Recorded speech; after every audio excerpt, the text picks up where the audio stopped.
Hey guys, welcome all you wiretappers. Gary Jenkins, retired Kansas City Intelligence Unit detective here, back in the house again. Hey, I got a short story here for you again. Al Pilotto, he was a Chicago Outfit crew leader, if you will, crew chief of the Southside crew.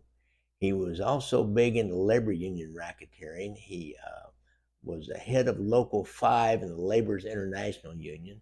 And he liked to play golf. Now, he was out playing golf one nice, warm July day back in, when was that? Back in 1980 something, 30 years ago or so, anyhow.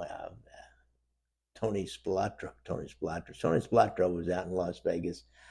Tony Accardo was running the outfit at the time because they both were co-defendants on a labor racketeering charge. And like I said, he was out playing golf. He was playing with one particular guy was Sam Guzzino, and there was Rudy Bamonte and Nick Fushi. Early in the mornings, 8 o'clock in the morning, they were just on the eighth tee at the Lincolnshire Country Club. It was 1981 is when it was. I just glanced up to see what it was. Anyhow, he had a great tee shot off that eighth tee, they say, and somebody jumped out behind a bush that was there and started shooting at him, shot him 4 or 5 times with a handgun and ran off. Well, he goes down with his golf partners, his supposed shot golf partners. These guys, I don't know if they, teed up and played on through and left him back there, or they just ran off. They didn't call the police, is the main point I'm trying to make here. They did not call the cops. Some neighbor lady heard the shots and called the police, and they came driving up looking to see what's going on. There's our friend Al Pilotto laying there bleeding like a stuck hog, probably. So they, take him to the hospital, and he survives this assassination attempt, which there's no other way to put it. It was an assassination attempt. And Al Pilotto, if you think about it, his chief enforcer was Billy Dauber, who was killed by some of the guys that worked under Joey Lombardo in that crew, the Wild Bunch, and Angelo La Pietra. So, his chief enforcer had been killed. They had a kind of a ward in that South Side, what they called the Chop Shop War. And there's a bunch of people have been killed in that war. So, with these mob hits, you have to really look around for the motives and see who benefits from it. And again, like I said, he had a indictment going down with Tony Accardo, and maybe they were worried that he might talk. Although, if you think about it, in the outfit, nobody's ever talked, especially somebody that's 70 years old, spent his whole life in the outfit, and this is a racketeering thing. I don't think it wasn't like a murder case where it was faced with death or something like that, or probably not even life in prison. Although 70 years old, a stiff sentence can be life basically.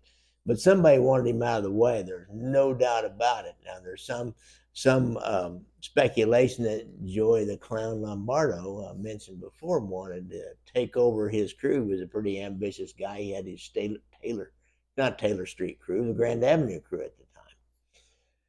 So they kept him in the hospital. It was the St. James Hospital in Chicago Heights. This is like Chicago Heights is on the south side. This is kind of like the boys from Chicago Heights, the modern iteration of that crew.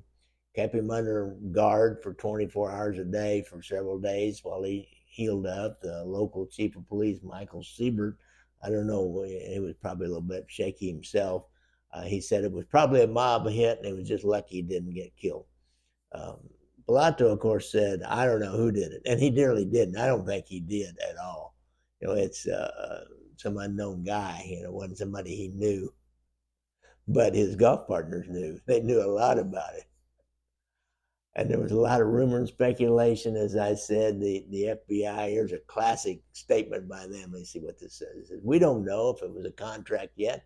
Anytime you have something like that, somebody waiting for somebody on the golf course, it appears it could have been. Well, yeah, you had to know that he was on the golf course that morning, and you had to know about what time he got to the eighth hole. You could figure that out if you knew the tee time. But anyhow, and especially if you're playing, one of your partners is setting this deal up. The FBI said, who knows? He's 70 years old. He might not want to take a long prison term. Somebody might have worried about him caving in. But as I said before, there's no way that he would have been a turncoat, not at that point in his life. Eventually, two former Chicago Heights men will be convicted of orchestrating this bungled assassination. And this golf course is in Crete, Illinois, which is a suburb out there. I'm not sure where that is, but Richard Guzzino, remember that name Guzzino? He was playing with a guy named Guzzino, wasn't he? And another named Robert Ciarrocchi were found guilty by a federal court of conspiracy, obstruction of justice, and unlawful use of a weapon because they didn't kill him. At a 3-week trial, they were looking at 20 years in prison. Well, how they got him, they hired a taxi driver named Bounds, Bounds, who, when they got him, brought him in, he said, I ain't going down for this. And so he rats them out. And he also tells about how Sam Guzzino set him up, got him a gun, trained him, and helped him practice, set the whole deal up, and was standing there while Mr. Bounds, David Bounds was his, or Daniel Bounds was his name, while he popped out and shot him and then ran off. Sam Guzzino, the sentence, the deal in Chicago. If you try to hit somebody like the two guys that hit Tokyo Joe, or the Japanese guy, Joe, I forgot his last name, Tokyo Joe, he was a couple of Gattuso, and I can't remember the other guy's name, tried to hit him. They used a bad gun or bad bullets and hit him in the head, but he didn't die. And then he testified against a lot of people, which is the problem. If you try to hit somebody and they don't die, they're going to testify against you, aren't they? Well, Sam Guzzino recruited Bounds, and the older brother of one of the actual hitmen that took a conviction on it. And 2 months after this attempt, he was found dead with his throat cut in a ditch in the southern suburbs. So that sounds like the Calabrese necktie, doesn't it, with your throat cut? So that's another little Chicago story of a bungled hit up there, but nobody was talking, really. I mean, just the hitman who, how do you do that? Well, you give it to Guzzino, who then gives it to his brother, who then gives it to some Peckerwood taxi driver. This is that's like disaster. Had disaster written all over. Anyhow, another short story out of the Chicago Outfit is always interesting place up there. I got to get back up there and do another tour. Gus Alex up there, and Ben Ellickson, both have promised to take me out for lunch or dinner or something, and I did that with Ben before. And Gus Alex has sent me a lot of information about Chicago, so this goes out to you guys. I know you like me to do these Chicago Outfit stories. I appreciate it. Don't forget, if you have a problem with PTSD and you've been in the service, go to their website, VA website, and get that hotline and get some help there. If you have a problem with drugs or alcohol, that goes hand in hand with PTSD. Why, go see our friend Anthony Ruggiano down in Florida. He's got a hotline number on his website or his YouTube channel. It's Anthony Ruggiano, former Gambino soldier. And, don't forget, I like to ride motorcycles. I got my thing mixed up there a little bit. I like to keep you all guessing.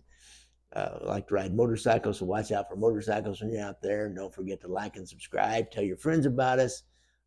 Go to my Gangland Wire podcast group. Got about 50,000 members now, and I think only about 10 of them listen to the podcast. I don't know. I can't figure out what the deal is, but most of them don't even know. They make comments. You guys will find this funny because you know who I am. You know me.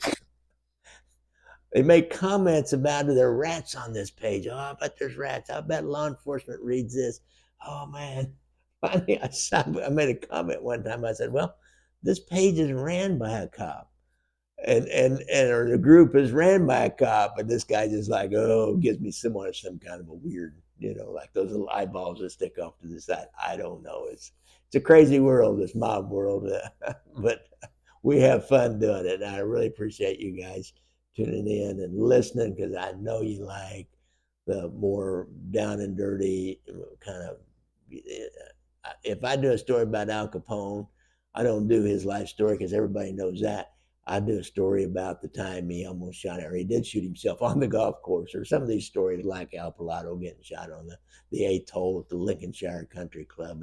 Those kinds of details. Like if you live up there, you probably might drive by there, say, hey, there's the 8th hole. Maybe you go play golf there. It's an idea. Hey, guys, when I come up to Chicago, somebody take me out to the Lincolnshire golf course. It's probably a public course, I'm sure. Uh, I have to rent some clubs because I want to ride the motorcycle up. But I'd like to play out there sometime if it's still going. Let me know. Thanks a lot, guys.